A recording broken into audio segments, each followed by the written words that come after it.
So a bronze Misfortune one trick told me he wanted to climb in solo queue, ideally breaking into gold elo. First of all, hi Jeremy, and thank you for booking this asynchronous League of Legends ADC coaching session. For everyone else, booking information etc. can be found in the video description in case you're interested in getting your own video coaching. Anyway, Jeremy, you've sent me 3 videos of your solo queue games to analyze, and after watching them I can assure you that your goal is definitely within reach. In fact, the tweaks you need to make to see better results are actually very straightforward, while at the same time having a huge impact on your performance. But before I tear your gameplay apart, I have to say that I am honestly impressed with some of your moves and I want to bring them to your attention. It is definitely important for you to know what it is you are already doing that you should be doing more of, because that also will drastically improve your win rate. And these are not minor things.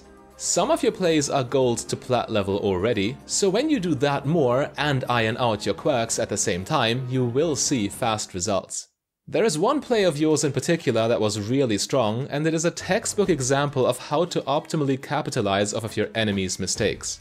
You are playing Poke Misfortune in this clip, and not only do you realize in time that the enemy bot lane are walking through a choke point, making them vulnerable to your ER combo, but the truly impressive and important part is what you do right after.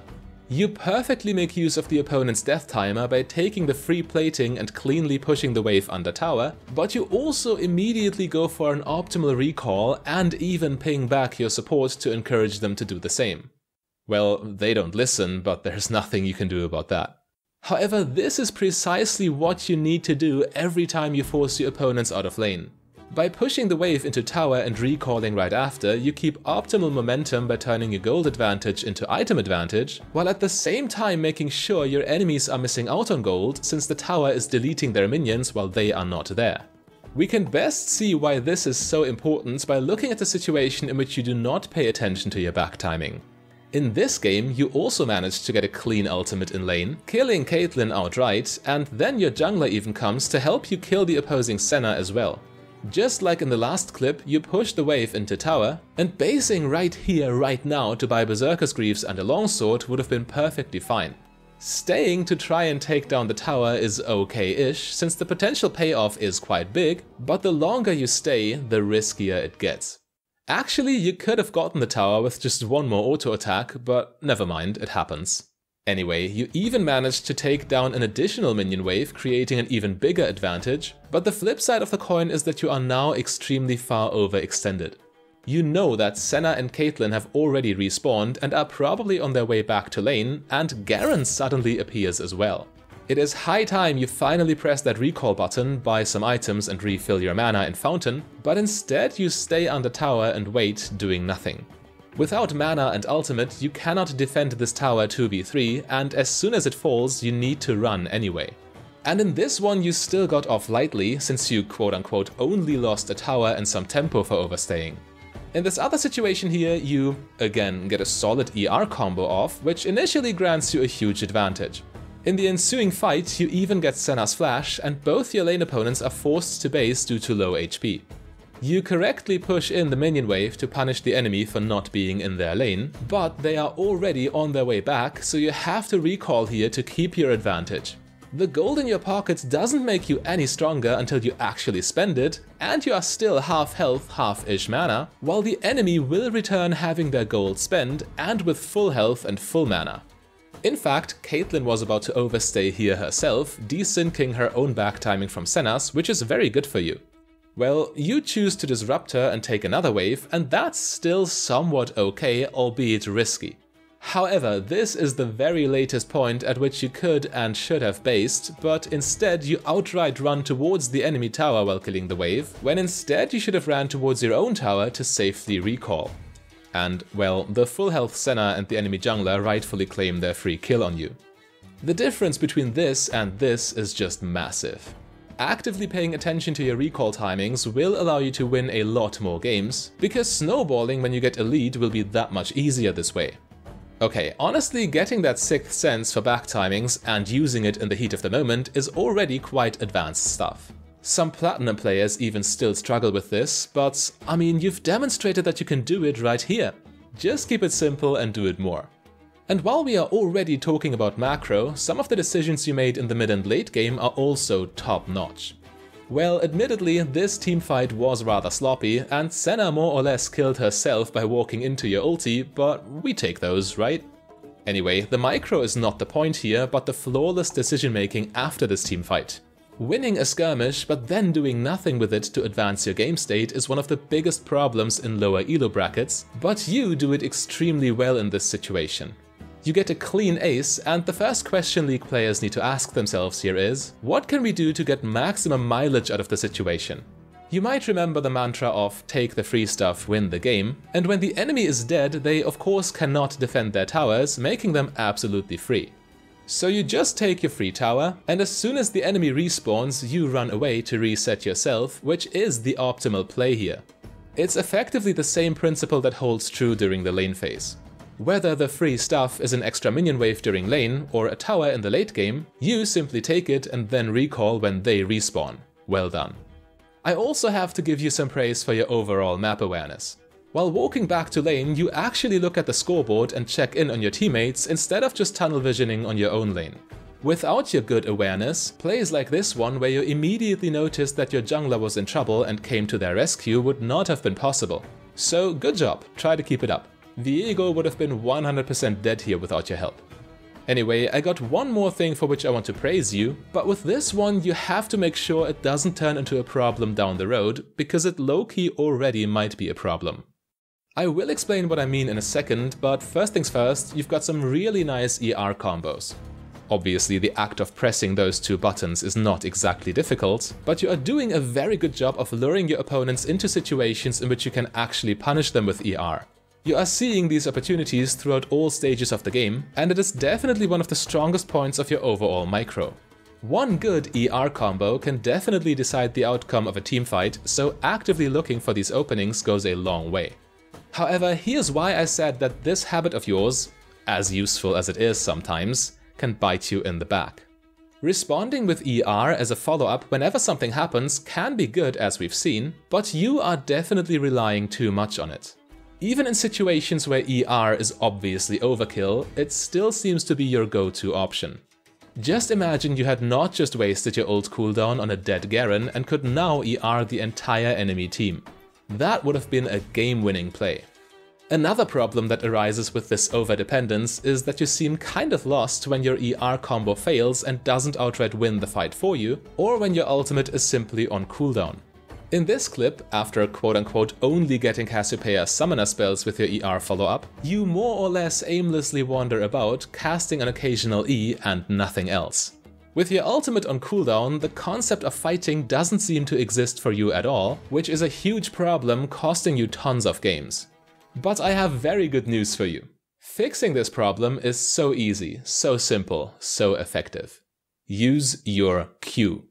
MissFortune's Q is an extremely vital spell that you have to use to deal damage to your targets whenever possible.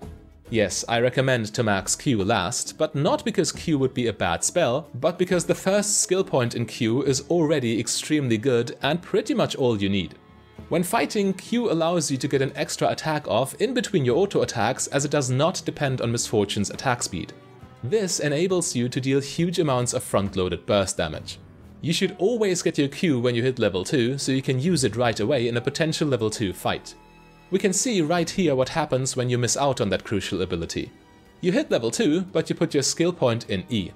MissFortune's E is absolutely broken because it sets up easy plays for yourself and for your teammates, but with no point in Q, you don't have your auto-Q auto combo and consequentially no burst damage at all. Therefore, you have no real follow-up on Nautilus's hook, but you then still decide to take a fight in their minion wave as Nautilus already disengages and ultimately end up dying because of your decision. The combination of not taking Q and overcommitting in their wave outright lost you the lane right then and there. And it's not just about the level 2.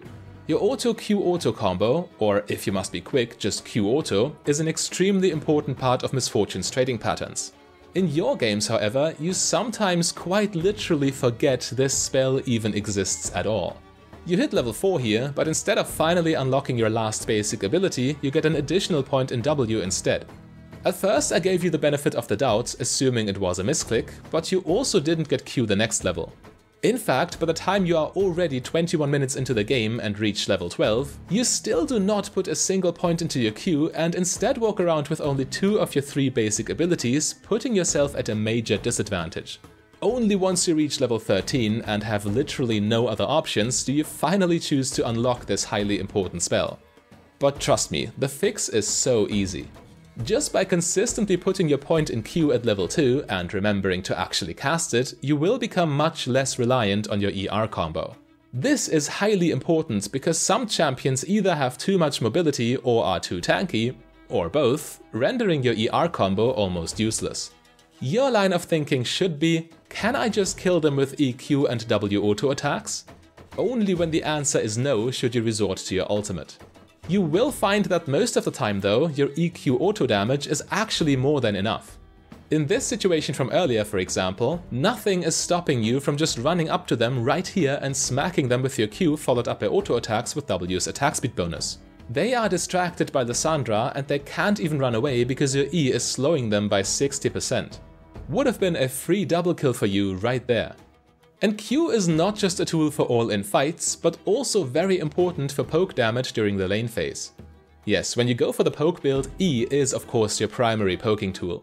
You aim right for the center to make sure it connects, very good, but pressing Q on this caster minion right there would allow you to get a clean bounce and lots of free extra damage on Senna. She is slowed by your E, so she has no way of walking out of the cone of your Q bounce. Especially when you play a build with pretty much infinite mana, feel free to spam Q against backline minions, or in this case even Zyra plants, to fish for bounces. It literally doesn't cost you anything when mana is not a concern, and the potential upside is just enormous. Trust me, using your Q in all the situations I've just shown you will be the single easiest, most effective way to improve your win rate. But of course, I still have even more for you. Let's talk about your overall game plan and how to execute it properly. First of all, good job for using MissFortune's item flexibility to your advantage. You go for poke builds with poke supports, all-in builds with all-in supports, and for scaling builds with scaling enchanter supports, creating perfect support synergies. However, keep in mind that the different MissFortune builds come with entirely different playstyles.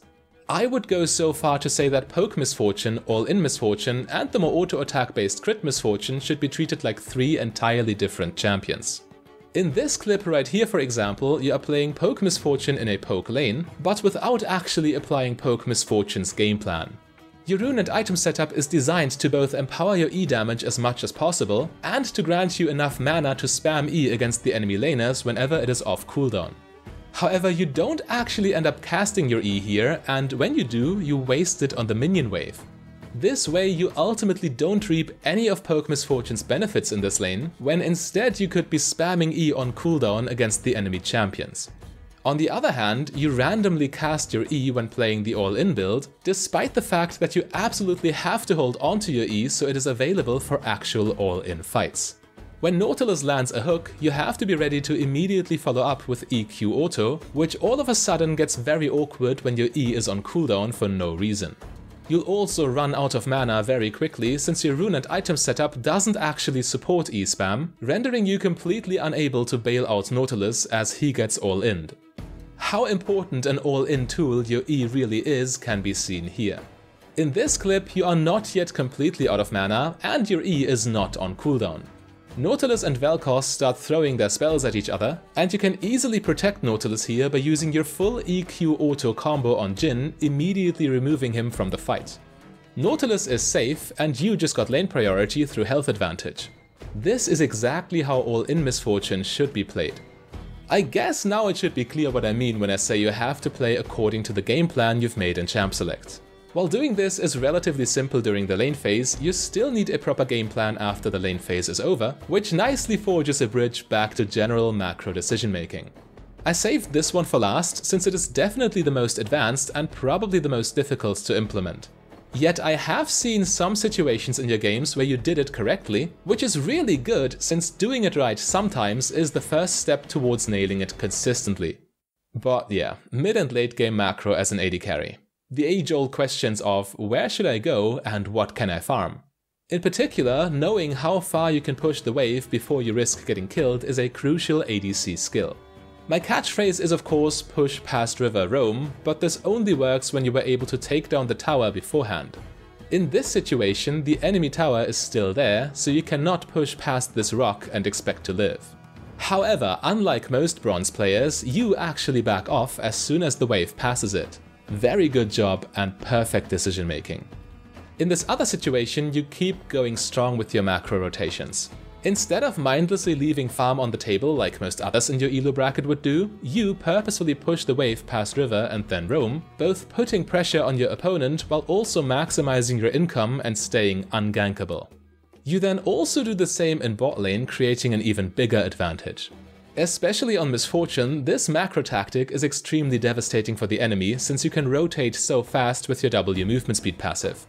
However, the devil is in the detail, and just slightly messing up the push past river roam strategy can have dire consequences. Here you push the wave past river just fine, putting pressure on the enemy mid lane tower. But then you misfortunately forgot about the roaming part and stay in mid lane, which is a huge mistake and potentially game losing. The extra damage you get on the tower is completely irrelevant. Not only are you out of position and an easy target, but there is a huge fight going on in the jungle to which you could have roamed immediately. Had you roamed in time, you would have been in the perfect position for a game-winning play with numbers advantage, but instead you let your teammates die unnecessarily and the whole situation is getting rather ugly. By roaming immediately, you definitely would have won that teamfight, potentially even saving Annie. At the very least, Nautilus didn't need to die there had you been just a little earlier. Unfortunately though, push past river roam is not a mindless strategy. There are situations in which it is just too risky, specifically when you've lost 2 or more mid lane towers. Towers are a huge source of vision, and with both mid lane towers gone while the enemies still have mid lane towers left, the entire jungle now belongs to them, and it is extremely unsafe for you to leave your base unless you know their exact locations. But again, this stuff is highly advanced and very easy to get wrong in the heat of the moment, and I recommend that you focus on all the other aspects I've mentioned first and foremost. Yet there is one last thing I want to address, and it could either be the most important point for you in the entire video, or nothing at all. I cannot know because I lack information, but I still want to talk about it to err on the side of caution. We need to talk about mindsets. I couldn't help but notice that the videos you've sent me had rather interesting titles. One of them was Any Mid Lane and then AFK, another one Terrible Rise Player, and the last one Finally a Win.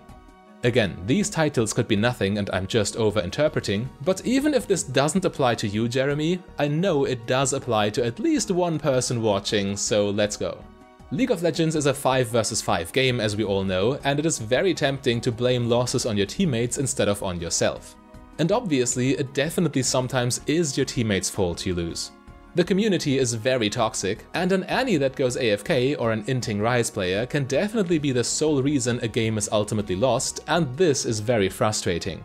However, the pitfall here is that it doesn't matter at all. If you want to improve, the only thing you should be thinking after each game is, what could I have done better? What were my mistakes that I want to work on in the next games going forward? Win or loss doesn't matter because individual wins and losses do not reflect how well you've played. You or the enemy could have had an Inter in their team who started running it down at minute 20 and solo lost the match, and the outcome was completely beyond your control. The reverse though is much more interesting. While win or loss doesn't always indicate how you played this game, consistently playing well and improving every match will ultimately lead to more wins. Absurdly enough, you should even be happy people int in League of Legends if all you care about is winning. The more people run it down, the more likely it is you will win. The reason is that you play with 4 random teammates against 5 random enemies. This means the chance an Inter is on the enemy team is 25% higher by default. I'm getting sidetracked, but I hope you get the idea. Never mind your teammates, you'll never see them again anyway. Focus on yourself only, constantly striving to improve, and results will follow. Jeremy, I hope this coaching video is everything you wanted and more. If you still have questions about anything though, or if there's something I didn't talk about that you really wanted to know, just shoot me a comment or an email. Oh, and also keep me updated on how your climb is going. For everyone else, if you want your own coaching video, you can book one following the Calendly link in the video description. If you want more information on my asynchronous coaching format in general, just click the link on your screen right there.